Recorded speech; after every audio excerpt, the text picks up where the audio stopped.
குமரேசா அண்ணா, டேவிட்டும் ஜெயராஜும் வருவாங்க. சரிண்ணா. அந்த சின்ன புத்தேரி மேட்டர் பேசுறதுக்கு. அண்ணன் மேல ரெஸ்ட்ல இருக்கேன், வந்தாங்கன்னு மேல அனுப்பிச்சுடு. சரிண்ணா. அண்ணா வணக்கண்ணே. இன்பா வா இன்பா. இப்பதான் பையன் சொல்லிட்டு இருந்தேன், அந்த சின்ன புத்தேரி மேட்டர் இன்ஃபர்மேஷன் கொடுத்திய, அந்த மேட்டரை இன்னும் 2 நாள்ல முடிக்க போறோம். உனக்கு ஷேர் எவ்வளவு தெரியுமில? 2 லட்சம். ஏய் இன்பா, என்னடா தலைய கீழே போட்ட 2 லட்சம் பார்த்தாதா அவனுக்கு? சாரிண்ணா.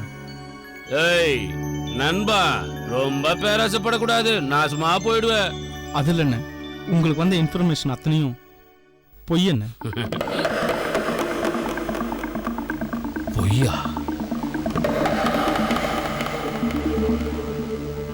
என்ன சொல்ற? ஆமாண்ணே, பொய் தானே. இது மொத்தமும் எங்கள் டிபார்ட்மெண்ட் செட்டப் பண்ண மேட்டர் தானே. செட்டப்பா? ஆமாண்ணே, சத்தியமாண்ணே. சின்ன புத்தேரி கோயில் இருக்கிற இடம் உங்களை முடிக்கிறதுக்கு சரியான இடம்னு அருமையா ஆளை செட் பண்ணியிருக்காங்கண்ணே.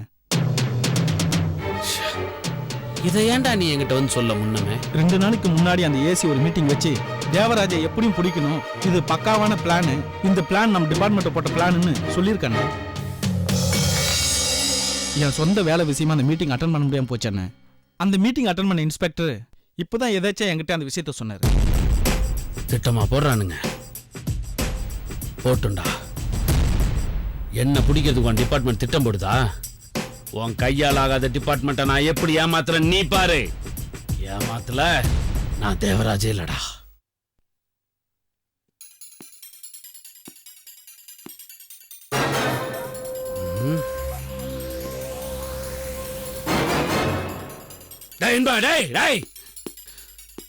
மொத்த போலீஸ் டிபார்ட்மெண்ட்டும் தேவராஜ ஏமாத்த பாக்குறீங்களா?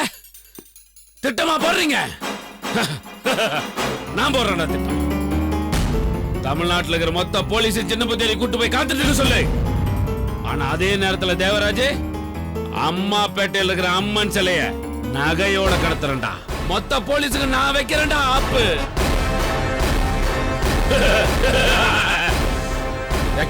வைக்கிறேன்டா ஆப்பு.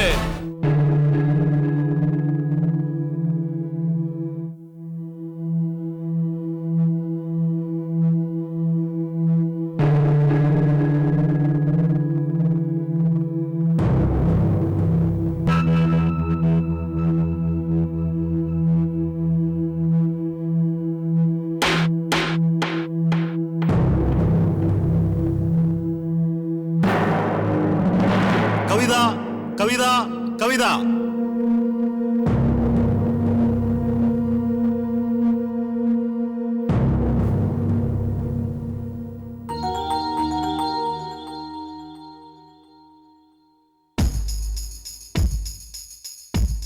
I pray bail for the accused, Your Honor. Yes. Your Honor, இந்த கவிதாவின் மீது செக்ஷன் 307 கொலை முயற்சி, செக்ஷன் 406 நம்பிக்கை மோசடி ஆகிய பிரிவின் கீழ் வழக்கு தொடரப்பட்டுள்ளதால் இன்னும் வழக்கு முடியாத நிலையில் இவருக்கு ஜாமீன் வழங்கக்கூடாது என்று கேட்டுக்கொள்கிறேன்.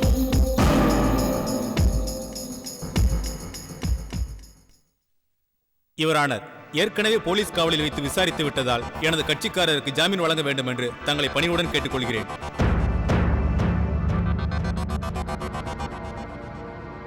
யுவர் ஆனர், போலீஸ் விசாரணையில் இந்த கவிதா தன்னை பற்றி எந்த விவரத்தையும் தெளிவாக தெரிவிக்கவில்லை. ஆகவே இந்த வழக்குக்கு பின்னால் வேறு சிலர் இருப்பார்களோ என்று எனக்கு சந்தேகத்தை அளிக்கிறது. அதனால் இவருக்கு ஜாமீன் வழங்கக்கூடாது என்று கேட்டுக்கொள்கிறேன். யுவர் ஆனர், டாக்டர் சிவாவை விசாரிக்க எனக்கு அனுமதி தர வேண்டும். யுவர் ஆனர், எனது கட்சிக்காரர் சிவா மத்திய அரசின் அழைப்பை ஏற்று ராணுவ வீரர்களுக்கு சிகிச்சை அளிப்பதற்காக புதுடெல்லி சென்றுள்ளார் என்பதை கோர்ட்டாருக்கு பணியுடன் தெரிவித்துக் கொள்கிறேன். ஐ அப்ஜெக்ட் யுவர் ஆனர். பிராசிக்யூஷன் தரப்பில் மிக முக்கிய சாட்சியான டாக்டர் சிவா இந்த வழக்கு விசாரணையை புறக்கணிப்பதற்கு வேறு உள்நோக்கமும் இருக்கிறது. ஐ object your honour. Objection overruled. You can proceed. Thank you, Your Honor. Your Honor, doctor Siva ஒரு பிரபலமான சைக்காட்ரிஸ்ட். அவரிடம் உதவியாளராக பணியாற்றிய எனது கட்சிக்காரரை அவர் பாலியல் பலாத்காரம் செய்துள்ளார். இது வெளியில் தெரிந்துவிடவே இதை மறைக்க இப்படி ஒரு பொய்யான வழக்கை தனது செல்வாக்கை பயன்படுத்தி ஜோடித்துள்ளார். எனவே தாங்கள் அவர் மீது வழக்கு பதிவு செய்ய என்னை அனுமதிக்க வேண்டும். யுவர் ஆனர், தனது கட்சிக்காரரை காப்பாற்ற வேண்டும் என்பதற்காக எனது கட்சிக்காரர் மீது அபாண்டமான குற்றத்தை சுமத்துகிறார் எதிர்த்தரப்பு வக்கீல். ஆகவே கவிதாவை விசாரிப்பதற்கு எனக்கு அனுமதி தருமாறு கேட்டுக்கொள்கிறேன். Granted. தேங்க்யூ ரனர். கவிதா, நீங்க போலி டாக்டர் தானே? அமைதியா இருந்தா என்ன அர்த்தம்? இது கோர்ட்டு, கேட்ட கேள்விக்கு பதில் சொல்லணும். நீங்க போலி டாக்டர் தானே? இல்ல. நோ யுவர் ஆனர், இவர் போலி டாக்டர் தான் என்பதற்கு இவர் கொடுத்த பால்ஸ் சர்டிபிகேட்டை ஏற்கனவே நான் கோர்ட்டில் சமர்ப்பித்துள்ளேன். அது மட்டும் இல்லாமல் இவர் போலி டாக்டர் தான் என்பதற்கு என்னிடம் வலுவான சாட்சி உள்ளது. அதை விசாரிக்க தாங்கள் அனுமதிக்க வேண்டும் என்று கேட்டுக்கொள்கிறேன். You can proceed. Ramasamy, Ramasamy, Ramasamy.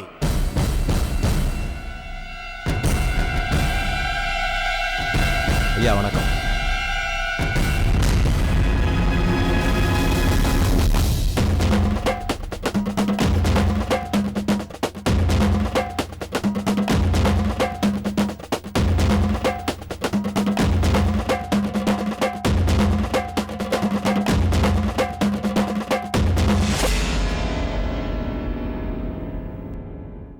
உங்க பேரு? ராமசாமி. தொழில்? ராமசாமி நாடகமன்ற குழுன்னு வச்சு நிறைய நாடகங்கள் நடத்தியிருக்கேன். அந்த குற்றவாளி கூண்டுல இருக்க அந்த பொண்ணு உங்களுக்கு தெரியுமா? தெரியுமாவா? எங்க நாடகத்துல நிறைய வில்லி வேஷம் போட்டிருக்காங்க அந்த அம்மா. இவங்க இன்னமும் உங்க நாடக குழுல நடிச்சுக்கிட்டு இருக்காங்களா? இல்லங்க, திடீர்னு ஒரு நாள் வந்து இனிமே நான் நாடகத்துல நடிக்க மாட்டேன், ஆஸ்பத்திரியில வேலை பார்க்க போறேன்னு சொல்லி போயிட்டான். இவங்க உங்க நாடகத்துல நடிச்சதுக்கு ஏதாவது ஆதாரம் வச்சிருக்கீங்களா? நிறைய இருக்குதுங்க. இதோ போட்டோ கூட இருக்குது. கொடுங்க. இந்தாங்க.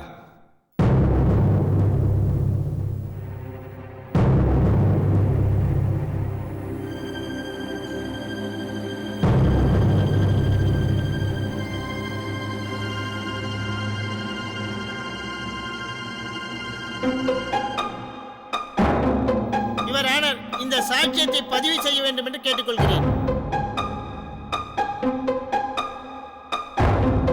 நீங்க போகலாம். சரிங்க ஐயா. யுவர் ஆனர், சாட்சிகளின் அடிப்படையில் இவர் குற்றவாளிதான் என்பது நிரூபணமாகிறது. இவரை ஜாமீனில் விட்டால் வழக்கு பாதிப்பதோடு சாட்சிகளை கலைக்கக்கூடும். எனவே இவருக்கு ஜாமீன் வழங்காமல் போலீஸ் காவலில் வைத்து இவரை விசாரிக்க வேண்டும் என்று தாங்கள் உத்தரவிட பணிவுடன் கேட்டுக்கொள்கிறேன். இவரை 2 வாரங்கள் போலீஸ் காவலில் வைத்து விசாரிக்க உத்தரவிடுகிறேன்.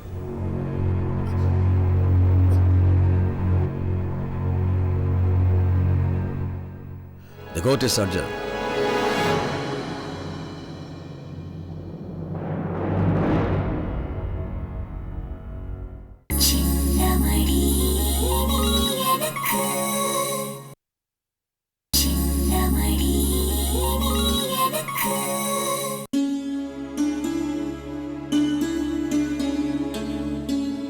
அம்மா, சமையல் முடிச்சிட்டேன். அப்பா வந்து அவருக்கு போட்டுட்டு நீயும் சாப்பிட்ரு. பார்வதி, நீ சாப்பிடல? இல்லம்மா, எனக்கு பசிக்கல. நீ சாப்பிட்டு 2 நாள் ஆகுது. அது எப்படி பசிக்காம இருக்கும்? நீ எதுக்கு இப்படி சாப்பிடாம வயித்த காய போடுறேன்னு எனக்கு தெரியும். என் மேல உனக்கு கோபம் அதானே? சேச்சே, அப்படியெல்லாம் எதுவும் இல்லம்மா. நான் பண்ண தப்புக்கு நீ என்ன அம்மான்னு கூட பார்க்காம 4 அரை அரைஞ்சிடு.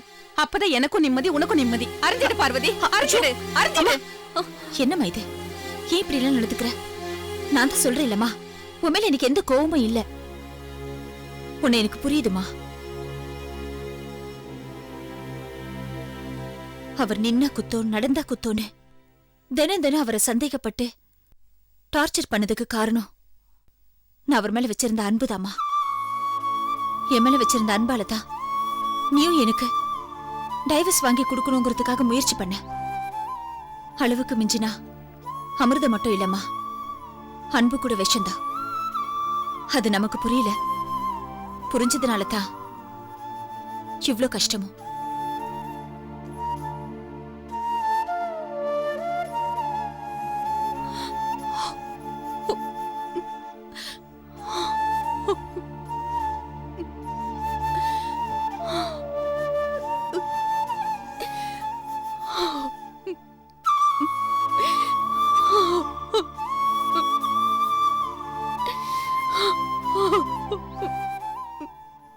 நாகு, என்னம்மா ஆச்சு?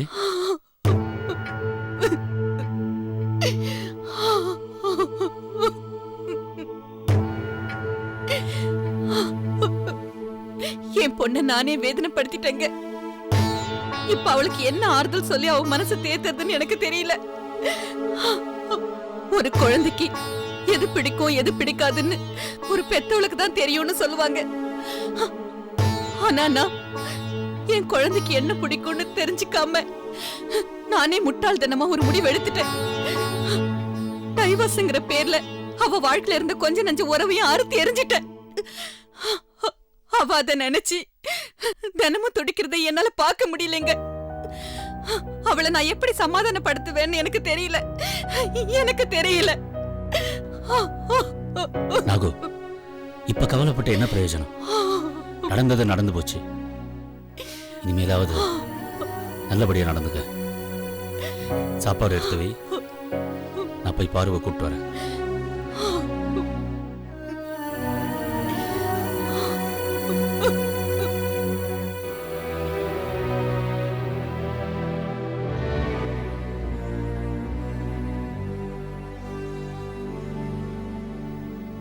பாரு,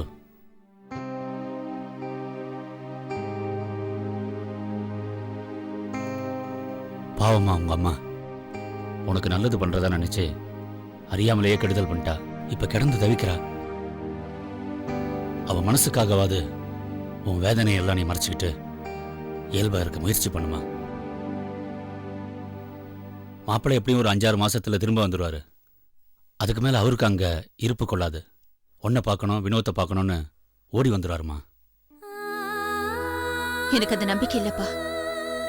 அவர் என்னை பத்தி நல்லபடியா நினைச்சு ஓடி வர அளவுக்கு நான் அவர்கிட்ட நடந்துக்கல. பாரு, நடந்தது நடந்து போச்சு. இனிமே நடக்க போறதாவது நல்லபடியா இருக்கட்டுமே. அது மட்டும் இல்ல, மாப்பிள்ளை இப்ப சென்னையில இல்லாம டிஃபன் சர்வீஸ்க்காக டெல்லிக்கு போயிருக்கிறது கூட ஒரு விதத்துல நல்லதுதாம்மா. என்னப்பா சொல்றீங்க? நீ மேல மேல வேதனைப்பட வேண்டாம் தான் ஒரு முக்கியமான விஷயத்த உங்ககிட்ட சொல்லாம மறைச்சிட்டேன். ஆனா இப்ப நீ படுற வேதனை அதை விட பெருசா இருக்குமா. பாரு, மாப்பிள்ளை டெல்லிக்கு போறதுக்கு முதல் நாள் அவரை ஆஸ்பத்திரியில வச்சு கவிதான்னு ஒருத்தி கொலை பண்ண பார்த்திருக்கா. நல்ல வேளை மாப்பிள்ளைக்கு அது முன்னாடியே தெரிஞ்சு தப்பிச்சிட்டாரு. மாப்பிள்ளைக்கும் கவிதாவுக்கும் தனிப்பட்ட முறையில எந்த விரோதமும் கிடையாது. ஆனா கவிதாவை வேற யாரோ தான் மாப்பிள்ளை கொல்றதுக்கு அனுப்பியிருக்காங்கன்னு போலீஸ் நினைக்குது. இன்னைக்கு கோர்ட்ல அந்த கவிதாவை ஆஜர் பண்ணாங்க. 1 வாரம் போலீஸ் கஸ்டடியில வச்சு என்கொயரி பண்ண சொல்லியிருக்காங்க.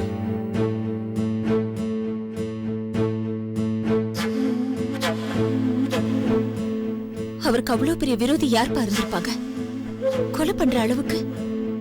ஏசி ராதாகிருஷ்ணன் சார் தான் இதை விசாரணை பண்றாராம். நிச்சயம் இந்த கவிதாவுக்கு பின்னாடி இருக்கிற கிரிமினல் யாரு என்னங்கிறத அவர் கண்டுபிடிச்சிட்டாரு. அது வரைக்கும் மாப்பிள்ளை இங்க இல்லாம டெல்லிக்கு போனது கூட எனக்கு சரின்னு தான் படுது. ஆமாப்பா, அவர் மட்டும் உள்ளூர்லயே இருந்து ஒண்ணு கடுக்க ஒண்ணு ஏதாவது ஆயிருந்தா ஐயோ நினைச்சு பாக்குறதுக்கே பயமா இருக்கு. பாரு, எல்லாமே நல்லதுக்கு தான் நடக்குது. நாம தான் ஏன் எதுக்குன்னு புரிஞ்சுக்காம அந்த நேரத்தில் வருத்தப்படுறோம். நீ மாப்பிள்ளைய சந்தேகப்பட்டதெல்லாம் கூட நல்லதுக்கு தான். அந்த சந்தேகம்லாம் தெளிஞ்ச மனசோட இனிமே நீ அவரோட வாழப்போற வாழ்க்கை இருக்கு பாரு, அந்த வாழ்க்கைய எந்த புருஷன் பொண்டாட்டியும் வாழ்ந்திருக்க மாட்டாங்க. ஆமா, சாப்பிடலாம். ஆமா.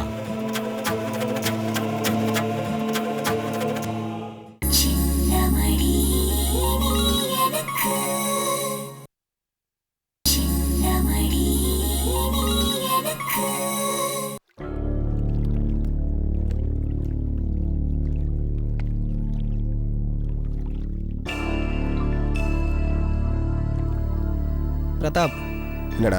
உன்னை பார்க்க லாயர் வந்திருக்காரு. உள்ள வர சொல்லு. சரி.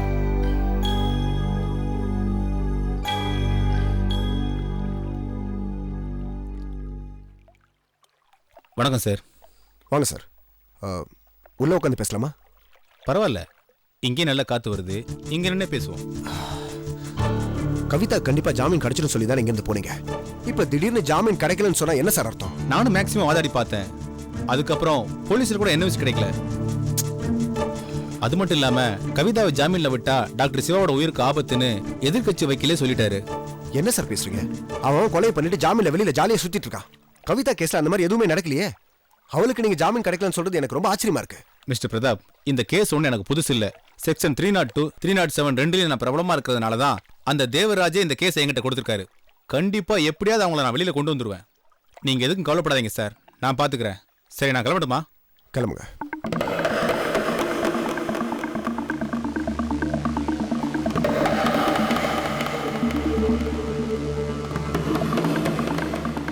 டேய், இதுக்கு மேலே அந்த சிவா உயிரோட விடக்கூடாது.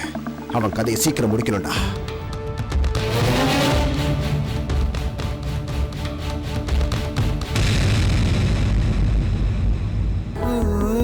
மின்னல் ஒளி விழியாலே நெஞ்சை நீ திறந்தா, சின்ன சின்ன கூடலோடு சிரிக்க ஏன் மறந்தா, கண்ணில் நிறைந்த கன்னி தமிழே உள்ளம் கலங்காதே, கண்ணில் நிறைந்த கன்னி தமிழே உள்ளம் கலங்காதே, உன்னையல்லாமல் வேறு உறவும் என்னை சேராதே, காற்றும் நானும் காத்து கிடந்த தனிமை தீவினிலே